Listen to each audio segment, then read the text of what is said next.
Hoje coube a mim falar sobre o segundo salmo mais conhecido da Bíblia. Qual que é o primeiro? Que tudo quanto é Bíblia aberta nesse salmo nas casas das pessoas.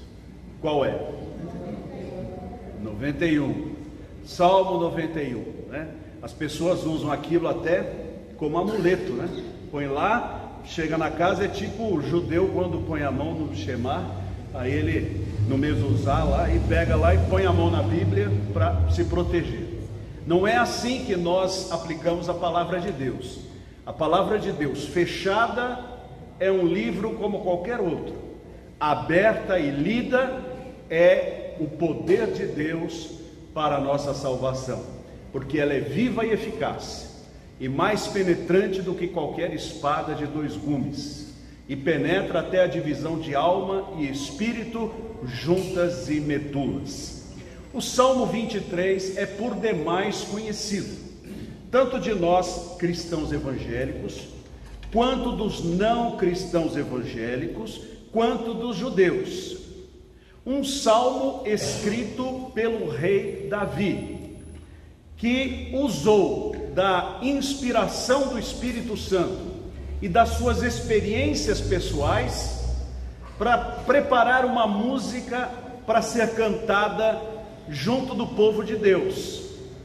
Infelizmente não havia como anotar a melodia, então a melodia original do Salmo 23 nós não conhecemos, porém a letra ficou preservada no inário mais antigo do povo de Deus, que é o livro dos Salmos, o Saltério, composto de 5 volumes e que na nossa Bíblia está todo juntinho, com 150 canções, 150 mensagens. Vamos abrir no Salmo 23?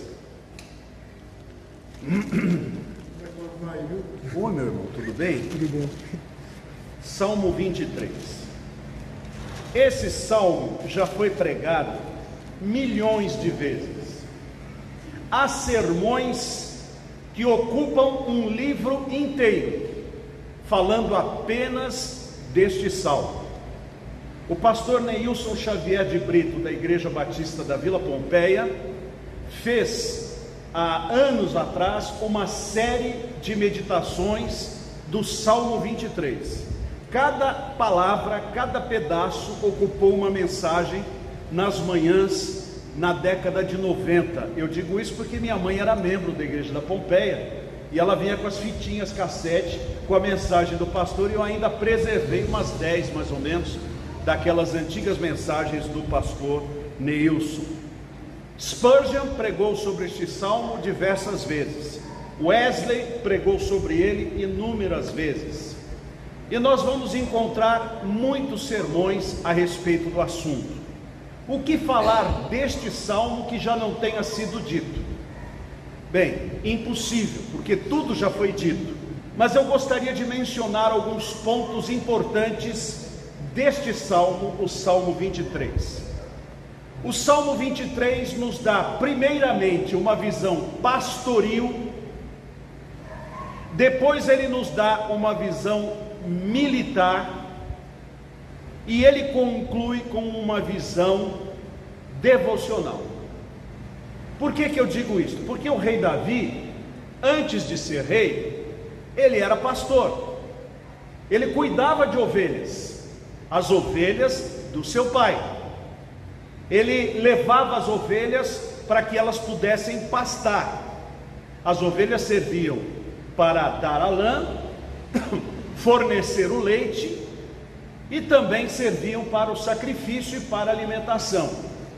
As ovelhas eram bem tratadas, mas havia lugares aonde elas precisavam ir para pastar, para poder beber a água. E isso não era atividade de um dia.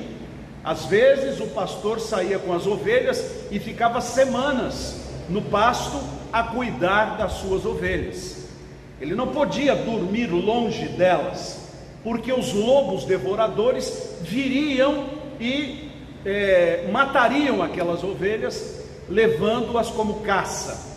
Então o pastor estava sempre vigilante, Sempre havia os cães que ajudavam, mas era papel do pastor estar no meio das ovelhas. E ele cuidava para que estas ovelhas tivessem tudo de que necessário.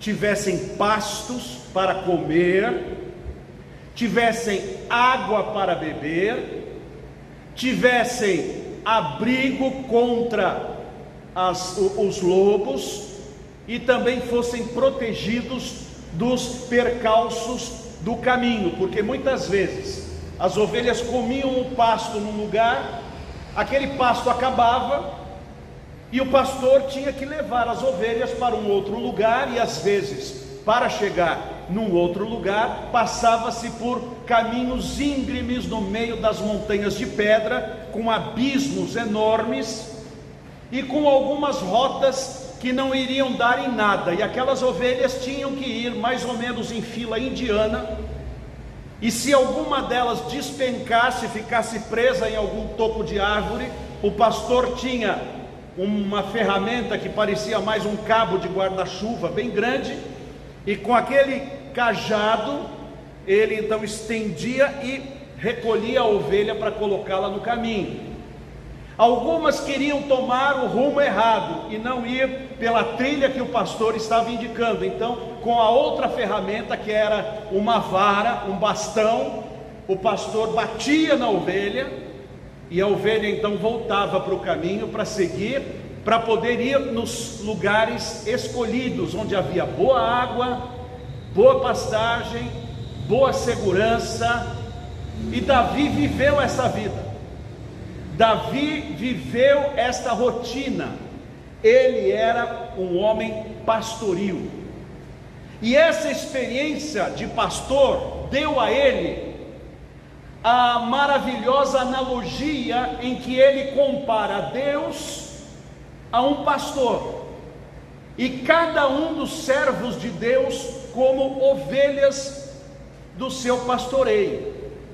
E ele então vai dizendo coisas que Deus faz na nossa vida, que eram as coisas que ele, como pastor, fazia para as suas ovelhas. Vamos ao texto?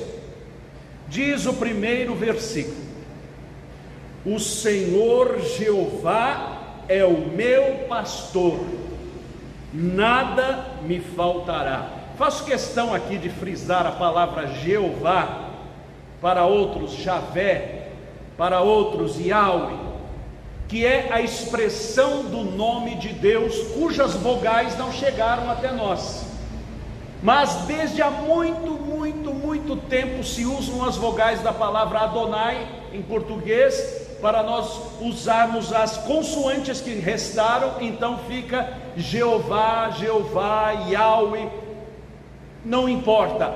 Deus, o Deus eterno, todo-poderoso, que criou todas as coisas e que chamou Abraão para revelar-se a ele, que se manifesta em três pessoas, Pai, Filho e Espírito Santo, é o pastor daqueles que confiam em Deus. Ele é o nosso pastor. Nós cristãos temos este único Deus como nosso Deus verdadeiro.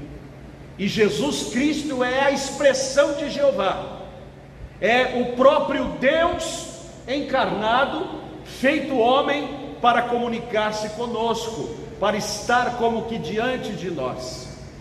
Foi até uma demanda de Jó, quando Jó, no meio do seu sofrimento, dizia assim: quem me dera um juiz que estivesse como que diante de mim, para saber o que eu passo. E Deus cumpriu esta demanda quando mandou o seu filho. E então um dos apóstolos diz assim para Jesus: Senhor, mostra-nos o Pai, mostra-nos Jeová, e isto nos basta. Então Jesus amorosamente diz: Filipe, estou há tanto tempo convosco e não me conheceis ainda? Quem vê a mim, vê a Jeová, vê o Pai, vê a Deus. Glória a Deus por isso. Então ele expressa a primeira coisa: o Senhor é o meu pastor. Eu sou ovelha de Deus. E um cristão deve ter esta consciência de que faz parte do rebanho de Deus. Quem crê em Jesus Cristo de todo o coração é ovelha de Deus, faz parte do rebanho do Senhor. Por isso o crente não vive carreira solo. Nós não somos crentes em casa. Estar em casa é uma contingência, mas o normal para um crente é estar congregado junto das outras ovelhas, porque os rebanhos de ovelhas viviam juntos, não viviam com ovelhas separadas, confinadas. O Senhor é meu pastor e Ele diz: nada me faltará. Quando Ele fala isso, Ele lembra do tempo em que não deixava faltar água, comida, segurança, companhia para aquelas ovelhas. E Ele diz: Deus faz a mesma coisa na vida de quem é sua ovelha. Nada nos falta. Mas aí nós pensamos assim: mas e quando nós temos dificuldades e passamos por necessidades?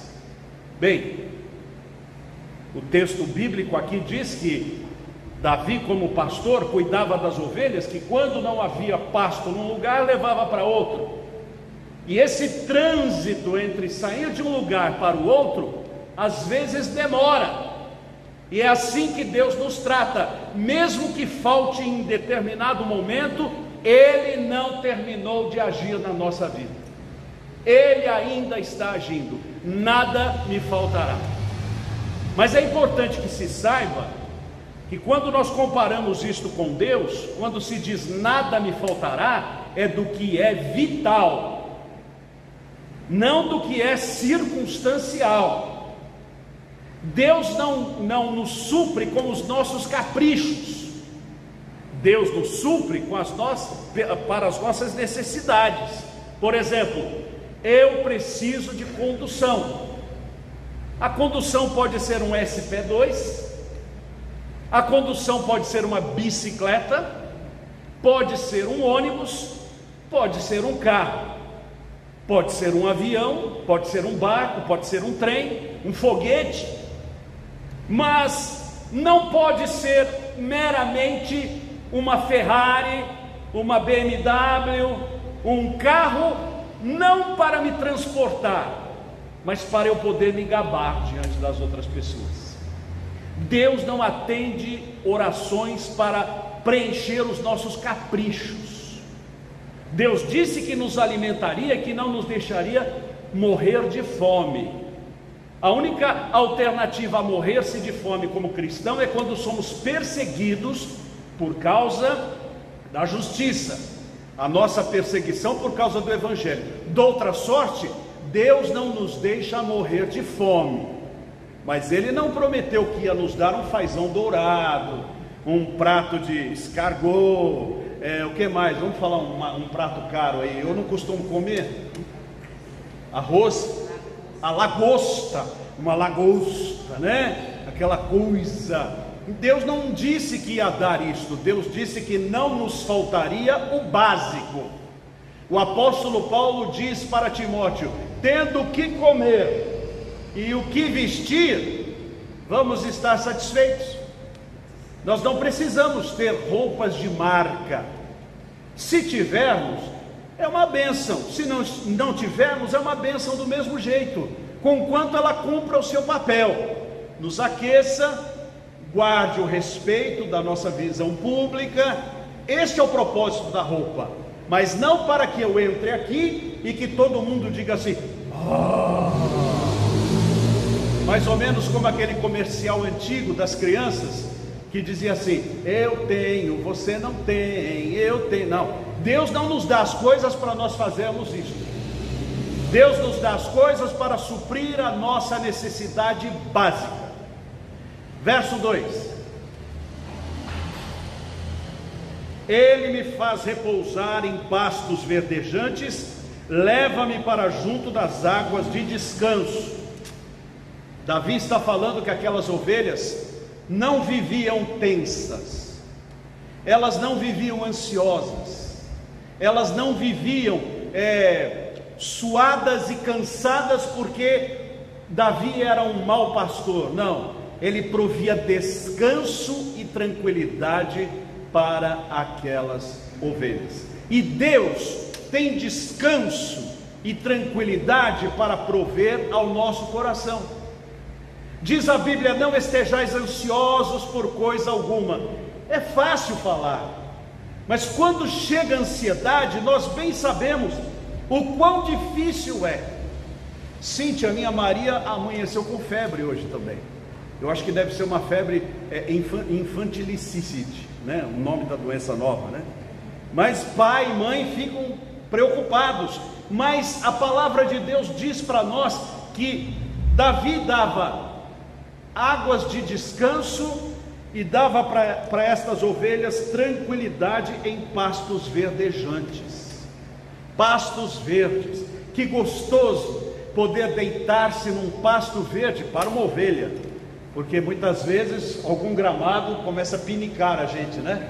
Mas para a ovelha descansar em lugares no meio do calor e estarem refrescadas é uma dádiva. E Deus tem também para nós paz no meio da luta e da amargura.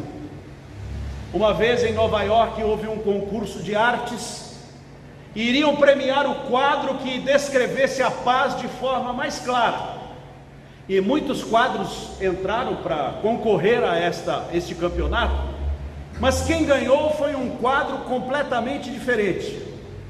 O quadro descrevia uma grande tempestade, raios triscando o céu, um rio com uma cachoeira com a água vertendo com força, uma árvore seca com um galho quase encostando na água, e um ninho bem na ponta do galho, onde a mamãe passarinho estava sentada em cima de filhotinhos que dormiam tranquilos debaixo das suas asas. Esse quadro ganhou o campeonato de artes.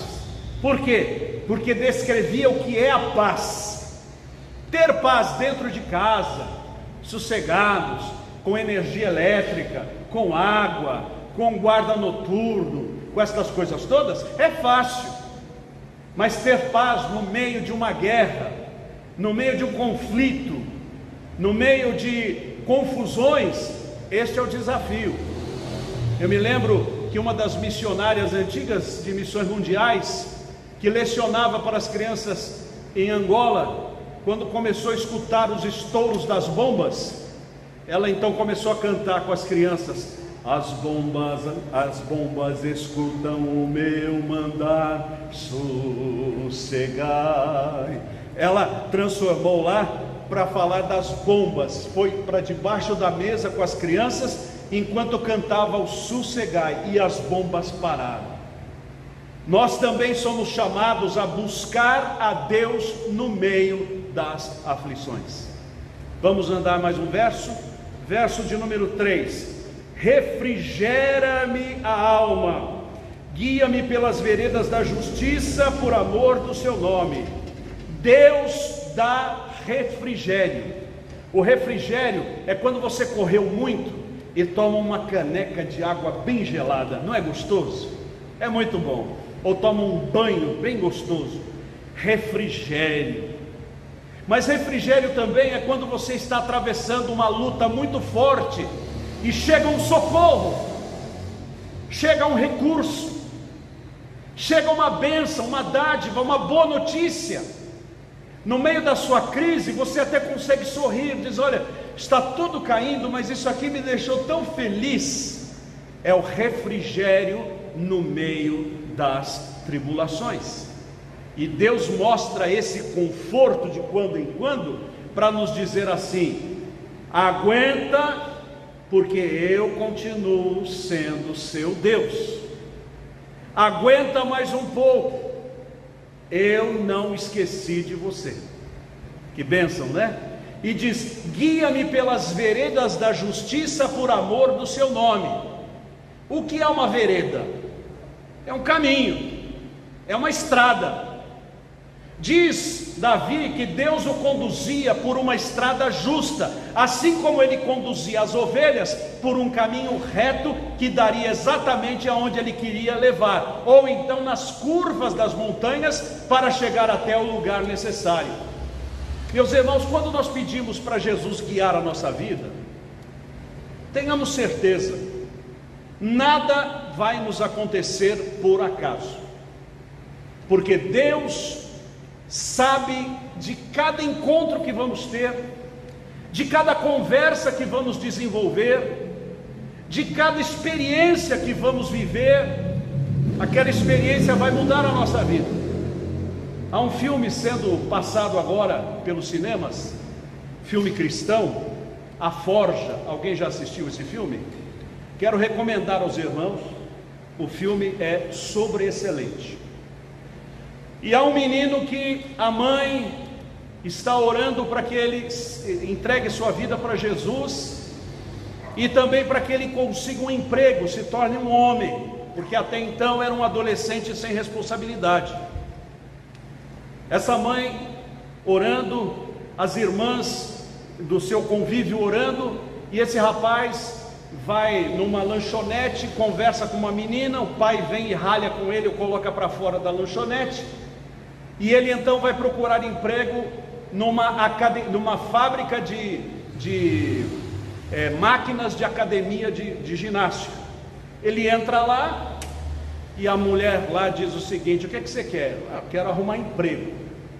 E aí aparece um senhor ali e ele fala: eu não vou poder, porque ele pensou que ia pôr ele para fora. Não vou poder, então eu vou embora. Diz: calma, rapaz, eu sou o dono da empresa. Se você quer trabalhar aqui, então você vai se encontrar comigo. E para resumir, esse encontro com o dono da empresa mudou a vida deste rapaz por completo. Encontros inusitados, aqueles que você não tinha agendado, é ali que as coisas podem acontecer. Guia-me pela vereda da justiça. Creia que Deus foi na frente, Ele preparou tudo. Sempre se lembre de orar antes de tomar qualquer decisão. Senhor, não me deixe cair em tentação, mas livra-me do mal. E Deus está atento. Foi Jesus quem nos ensinou a orar isto. E Deus faz isso não porque somos bonzinhos, não porque somos pessoas diferentes das outras, mas Ele faz isso por amor do seu nome que está sobre nós. Quando recebemos Jesus, Deus coloca, estampa em nós o nome dEle, e somos protegidos em nome de Jesus. Estamos guardados pelo poder do nome de Jesus. Diz ainda, agora vamos seguir mais um versículo, verso de número 4: ainda que eu ande pelo vale da sombra da morte, não temerei mal nenhum, porque tu estás comigo.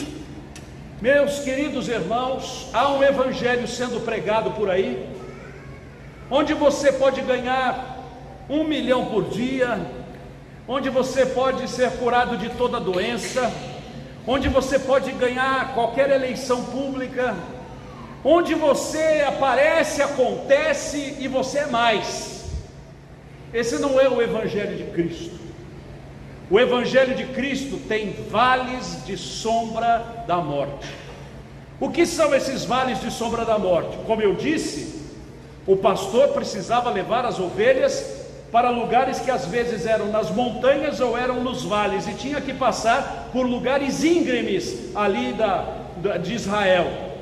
Era perigoso, era escuro, mas ele diz assim: as minhas ovelhas eram protegidas por mim. Então, Senhor, ainda que eu ande pelo vale da sombra da morte, não temerei mal nenhum, porque assim como eu estava com as minhas ovelhas no pasto, no caminho, na estrada, na trilha, assim o Senhor está comigo todos os dias, de manhã, de dia, de tarde, de noite, no trabalho, no ônibus, na igreja, na escola, na conversa, quando eu durmo, o Senhor está comigo. E diz aqui Davi do porquê que ele ficava tranquilo com relação às suas ovelhas. Ele diz no mesmo verso 4: o teu bordão e o teu cajado me consolam. É a vara, é o seu bordão, de fato, o pedaço de pau com o qual ele cutucava a ovelha que queria sair do caminho, e o cajado que ele segurava ou tirava do meio das moitas a ovelha que se prendeu ali no espinhal, como cantava Luiz de Carvalho há muitos anos atrás. Deus cuida de nós, e às vezes, para nos manter no caminho da justiça, Deus precisa dar uma varada na gente. E as varadas não são fáceis, elas doem. Os meus filhos já aprenderam que há regras dentro de casa, e que se não cumprirem as regras, é doloroso. Hoje o Josué estava lá na hora que eu ia sair de casa, e aí ele se escondeu. Bom, criança quando se esconde, alguma coisa não vai bem, né? Aí eu falei: Ruth, o que foi? Ah, papai, é que o Josué está assistindo um vídeo de Minecraft, um negócio assim, que é esses joguinhos ridículos que alguém joga e a pessoa fica assistindo o outro jogar, e ele está com medo que o senhor vai ralhar com ele. Falei: já estudou, já tirou 10 na prova, já está bem lá, esse negócio não faz mal, enquanto a mamãe não chegar, você pode brincar, eba, eba. Mas a verdade é, quando a coisa azeda, as crianças sabem que vai ter justiça, e às vezes Deus tem que fazer alguma coisa parecida conosco. Deus usa a vara para nos corrigir, e Deus usa o cajado para nos salvar das encrencas nas quais nós nos metemos. Se somos ovelhas dele, aprendamos quando Deus está usando as suas ferramentas, porque ele sabe usá-las, e o propósito dele não é nos ferir, é nos salvar. O propósito dele não é nos fazer sofrer, é nos fazer viver e ter vitória. Agora muda o salmo, não fala mais do pastoril. Davi começa a lembrar do seu período de guerreiro, de general. Davi matou os seus 10 milhares, Saul os seus milhares, Davi os 10 milhares. Ele saía para as batalhas e tinha vitórias. Às vezes, e quando nós lemos os livros que narram essa história, nós vemos que era impossível Davi sair daquela situação, daquela armadilha, daquele cerco, mas Deus lhe dava vitória.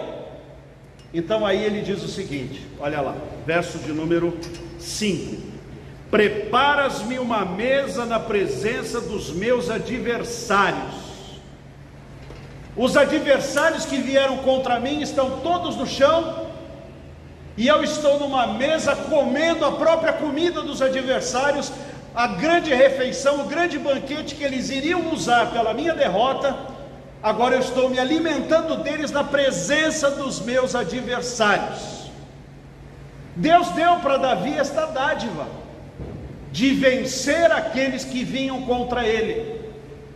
E nós podemos também vencer os nossos adversários, e os adversários terão que contemplar a nossa vitória, e ele, nosso Deus, nos dará uma refeição, quer dizer, suprirá a nossa necessidade, mesmo no meio das perseguições.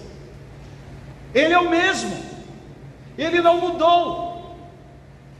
Quando o homem fecha uma porta, Deus abre um portão. Quando Wesley foi expulso dos púlpitos da Inglaterra, ele foi até a escadaria da igreja e diz: o mundo é a minha paróquia, e passou a pregar o evangelho fora da igreja, e começou o metodismo, reunindo dezenas e dezenas de vezes mais pessoas do lado de fora do que a igreja reunia do lado de dentro, mostrando que a pregação da palavra tinha poder, não importasse se estivesse dentro do templo anglicano ou se estivesse do lado de fora. Deus é assim. Quando nos lesam, quando nos roubam, quando levam o nosso patrimônio, quando ferem o nosso coração, saibamos, Deus tem poder para nos dar uma farta refeição na presença dos nossos inimigos, que vão ver que Deus nos tratou com dignidade, nos tratou com amor e com deferência, não pelos nossos méritos, mas pelos méritos do Senhor que está no nosso coração. Diz o texto: unges-me a cabeça com óleo, o meu cálice transborda. O ungir a cabeça com óleo era um sinal de bênção. A bênção de Deus significava o Espírito Santo na vida da pessoa, além de ser também algo que era bom para a pele, como remédio, como unguento. Essa unção transformava a pessoa num ungido, e esse ungido era abençoado por Deus. Davi está dizendo assim: mesmo com inimigos, mesmo com afrontas, mesmo com batalhas, Deus me escolheu, Deus me deu a vitória, Deus me deu a honra, e o meu cálice transborda. Aqui o cálice aqui não é de sofrimento, é o cálice de alegria, é o cálice do vinho servido naquela refeição farta na frente dos meus inimigos. Davi está dizendo assim: Deus não apenas me abençoou, Ele me abençoou muito. É assim que ele está expressando esta grande verdade. Ele, como guerreiro, ele viveu esta realidade muitas vezes, e ele está dizendo que Deus faz isso com ele, e Ele faz isso conosco, Ele faz isso comigo, Ele faz isso com você, também com a graça dEle. Agora, o verso de número 6 é a maneira devocional com que termina este salmo, dizendo: bondade e misericórdia certamente me seguirão todos os dias da minha vida. Davi está dizendo: se eu andar com Deus, se eu viver com Deus, se Ele for o meu pastor todos os dias, a bondade e a misericórdia me seguirão pelo tempo todo. Não haverá dia, manhã, tempestade, noite, onde Deus não esteja presente, me ajudando, me abençoando e me fortalecendo no meio da aflição. Paulo estava no meio de um navio que ia afundar, mas o anjo do Senhor chega e fala assim: tenha força, Paulo, fortaleça-se, você vai vencer. Jesus estava para pagar o preço dos nossos pecados na cruz do Calvário, e estava sofrendo tanto, que um anjo de Deus chegando, confortando-o no Getsemane.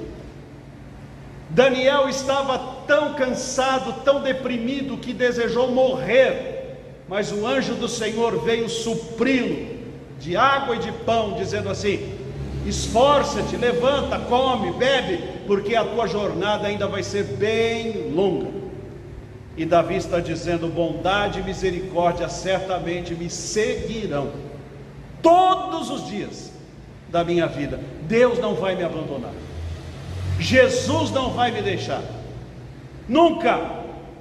Ele diz: eis que estou convosco todos os dias, até a consumação dos séculos. E para terminar, ele fala: e habitarei na casa do Senhor para todo o sempre. Algumas versões diz todos os dias, até os últimos dias da minha vida. Na verdade, o habitar na casa do Senhor significava estar na presença de Deus, porque Deus se manifestava ali no tabernáculo, e posteriormente na construção do templo, Deus estava se manifestando no templo. Quando Jesus morre na cruz, o véu do templo se abre de cima a baixo, abrindo a nossa comunhão com Deus. E o apóstolo Paulo agora diz assim: não sabeis vós que sois o templo de Deus, e que o Espírito de Deus habita em vós? Para nós isto significa: o Senhor estará conosco por todo o tempo. Eu habitarei com o meu Deus o tempo todo, sempre. Ele me acolhe, me protege, me segura com sua mão, me consola quando choro. Ele se alegra comigo nas minhas vitórias. Ele me fortalece quando eu preciso andar mais uma jornada. Portanto, o Salmo 23 tem inúmeros sermões, mas estas meditações foram as que Deus colocou em meu coração para repartir com os irmãos, e espero que elas façam parte da sua vida, tanto quanto tem feito parte da minha, para a glória do Senhor. Que Deus nos abençoe. Amém.